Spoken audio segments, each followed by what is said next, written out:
நான் எல்லாமே ட்ரை பண்ணிட்டேன், இருந்தாலும் ஹேர் ஃபால் எனக்கு அதிகமா இருக்குன்னு நீங்க நினைச்சிட்டு இருந்தீங்கன்னா இந்த வீடியோ உங்களுக்கானது தான். நம்ம ரேண்டமா ஆயில் அப்ளை பண்றதுனாலயோ ஹேர் மாஸ்க் அது இது நம்ம யூஸ் பண்றதுனாலயோ எந்த ஒரு சேஞ்சும் நடக்க போறது இல்லை. அன்லெஸ் அண்ட் அன்டில் நம்ம இந்த டெஸ்ட் எல்லாம் எடுக்காத வரைக்கும். நம்ம ரேண்டமா எல்லா ஆயிலும் அப்ளை பண்றதுனாலயோ இல்ல மல்டிவைட்டமின்ஸ் அதிகமா எடுக்கிறதுனாலயோ நம்மளுடைய ஹேர் ஃபால் நிக்காது. First vitamin D test. Vitamin D கம்மியா இருக்கும் பொழுது ஹேர் வீக் ஆகும், ஸோ ஈஸியா பிரேக் ஆகி சீக்கிரமா கொட்டிடும். செகண்ட் ஃபெரிட்டின் டெஸ்ட், அதாவது பிளட் அயன் டெஸ்ட். ஸோ விமனுக்கு அதிகமா இருக்கக்கூடிய டிஃபிஷியன்சில காமனா இருக்கிறது அயன் டிஃபிஷியன்சி தான். ஸோ உங்களுக்கு அயன் டிஃபிஷியன்சி இருக்குதுனாலும் ஹேர் ஃபால் அதிகமாகும். அடுத்து தைராய்டு இம்பேலன்ஸ்.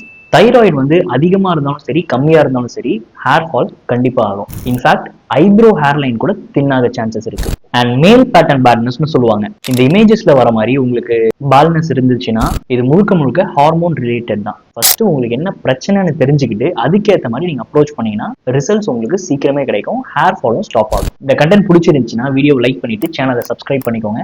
உங்க ஃப்ரெண்ட்ஸ் அண்ட் ஃபேமிலிக்கு வீடியோ ஷேர் பண்ணிடுங்க.